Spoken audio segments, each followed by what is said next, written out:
Shalom Israel, bless y'all. I've been meaning to do this video, so I wanted to go ahead and get it out.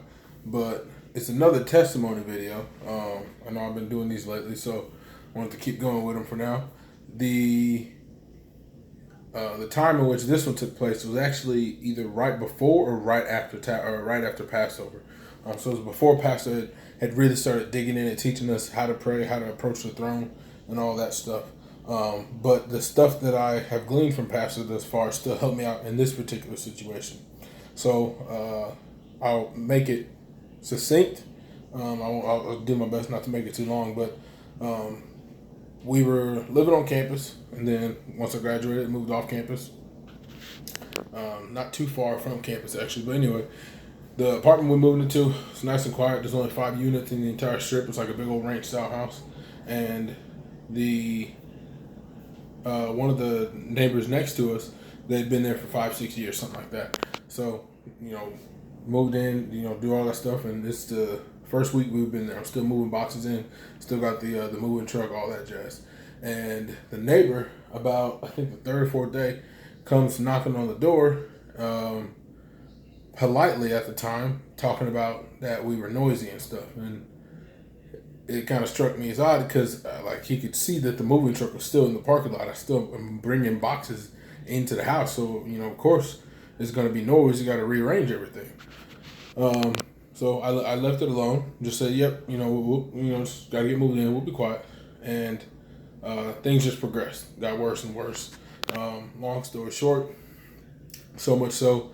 Now, mind you, I have learned from pastor and from the ministry that despite when somebody else is in the wrong in terms of this situation, I did not get boisterous. I did not get foolish. I did not get heady and filled with youthful vigor and zeal and be foolish. I tried the best I could to live peaceably with all men. He had a complaint about the bass and the music and everything like that we would play. However, I just got a cheap speaker system. It was about $70, and it's going on its 6th year of use. I've had to fix a couple things so it doesn't work the best anyway. And so I would turn it down. I mean, I'd have it below 25% volume, and that was we could barely hear anything, especially on Shabbat services and stuff like that. And he always complained about the bass and all this other stuff. So I turned it down, and we tried to acquiesce as much as we could just to be at peace, since we were trying to be neighbors. We're the newer tenants, all that jazz, and it just would not satisfy this guy. And the crazy part about it is that the previous tenants to us, they actually homeschooled their children, and when they first moved in, they only had 1 child, and by the time that they moved out, they had 4. And one of the things I asked the neighbor was that how did you possibly live with that noise of having 4 homeschooled children right next door bouncing around at all times? And generally speaking, homeschool children are more well behaved, but these weren't Israelites, and I'm just maybe be biased or something, but Israelite children are some of the best behaved children I've ever seen in my life. So, I'm not saying that they're perfect, but they're pretty dang close when you compare them to the world. So, I know for a fact they were loud, but he didn't really say much about it. He's like, yeah, they were a little bit loud. So I'm like, so you had to come over here pretty much every day then, right? And he just didn't say anything. So we had, a couple of confrontations and stuff. And, even tried to bring in the landlady just to try to muscle us into doing something. But again, tried to be as quiet as possible. As quiet as reasonable as it could possibly be. He liked it eerily quiet. I mean, eerily quiet. We never heard them. Rarely even saw them. He liked it eerily quiet, to the point that he said when he would wash dishes, he would slowly put the silverware into the sink so that it wouldn't clang. And that he'd literally be tiptoeing around and whispering to his wife, early morning, late night. And he testified that even his wife would say, "Why are you whispering? It's just us." It's almost like this dude worships silence. So I'm like, those are unreasonable expectations to expect your neighbors to live like that, especially in an apartment complex. If you really want that, get a house. So this went on for a little bit and culminated, finally got to kind of a lull in it. Culminated to, it was a lull in it for about 4 months. with no issues. I just kept it low, and that was when we started a fellowship with other saints in Indiana. So we were usually gone for Shabbat, so it worked out nice. But it started picking back up one night. I was up real late. It's probably maybe 2, 3 o'clock in the morning.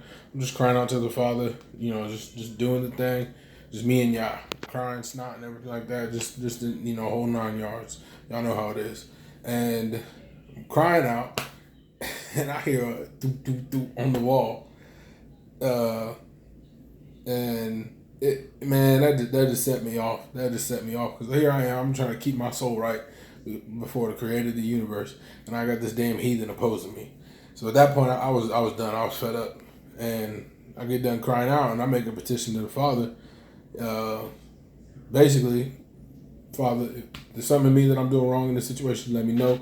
But if not, please remove these heathens. I've done everything I possibly can to live peaceably with them, and he is just relentless in his demands for silence, which are totally unreasonable. So I'm petitioning Yahweh to just remove this dude, and I did that a couple of times and left it alone. Went about my business, kept trying to be peaceable. And then one Shabbat morning, I wake up, crack the blinds open, get some sunlight in, and I look. There's a moving truck out there. Like I said before, there's only 5 apartments on the strip, so I know pretty much very well who's coming in and who's not. And I look and I'm like, they're not moving. It's like, oh snap! The silent worshiping neighbor was moving. So I was rejoicing that Yahweh heard my prayer. And mind you, these people had been here for I think 5 or 6 years, steady. And all of a sudden, it's just going on a year of us being in this place, and they left around, like I said, either right before or right after Passover this year. So I knew for a fact Yahweh had answered our prayer to get these heathens away from us.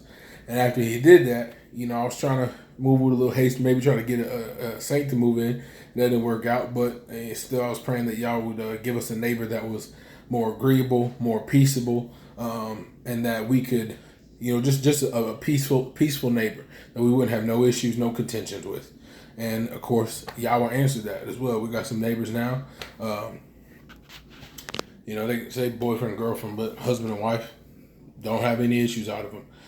Very, very peaceful, very quiet, excuse me. And they, we let them know, hey, if we're here on a Saturday, on a Shabbat, sometimes we might get a little noisy, and just everything like that. And they're like, oh no, it's fine. I totally understand that. That's your guys' thing. So it's just on Tuesdays and Thursdays. I need a little bit quiet. Cool. Won't hear a word out of us on those days. So very agreeable, very peaceful. Y'all will answer that. But I want to end with this. Here's the kicker about it.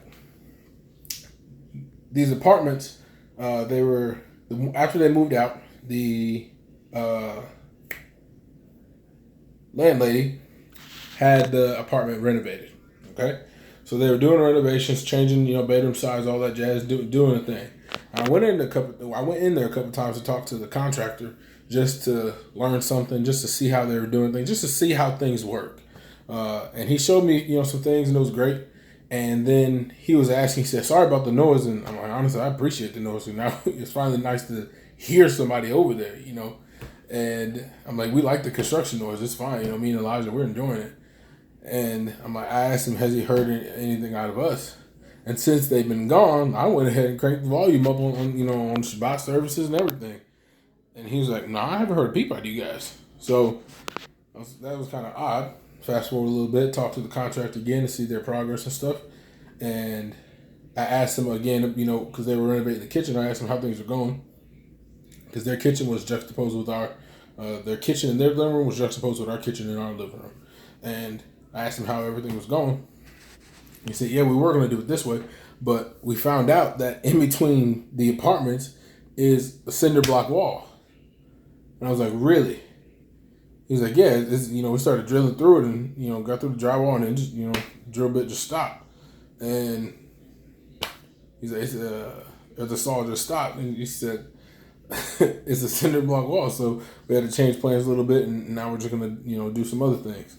And so I told him the story about what the neighbor had said and all that he had done and everything like that.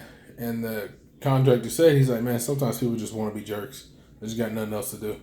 Because he could tell, he's like, if there's a block wall, there's no way they hurt us. I mean, there's just no way because he hasn't hurt us. The only time we hurt them when they were renovating that place is when they were using those heavy power tools. Other than that, did not hear them. Even a hammer thump was very, very muffled. So I was wondering why, and that answered my question. And I knew it was anytime I played Pastor Dow, anytime it was something to do with Shabbat, any kind of holiness that we would be watching, because we didn't watch a lot of movies, we didn't watch cartoons, we didn't got a TV signal, none of that stuff. It was mainly Straightway, and then, whatever else, that we might be watching, nature shows, stuff like that. So it's nothing loud. We ain't thumping, music day in and day out. And I could tell it's just this bastard was just being wicked. It's just this bastard just being wicked. And I even tested that later on with the new neighbor. I cranked our speakers all the way up, and I asked her if she could hear anything. And she was like, "Do you guys have it all the way up?" And all she could hear was just a thump of the bass. That's it. And it was at 100% everything. So I knew for a fact it was just this damn devil. This damn devil just pissed off and mad because we was just trying to live a quiet and peaceable, righteous life. So just to let you know, saints, it don't matter what it is. It's nothing's too small for Yah. Nothing's too big for Yah. He will answer and fight on behalf of those who are his children, whom he has called and chosen and justified and glorified. So y'all be encouraged. I know Tabernacles, the fall feasts are upon us. A lot of us will be there for Tabernacles. It'll be a blessing and an honor to see all y'all there. But just keep in mind, it really don't matter what it is. As long as you walking in good standing with the Father, he going to answer on your behalf. He truly will. So bless y'all. Hope this helps somebody. Hope this encourages somebody. Shalom, shalom. I'll catch y'all later.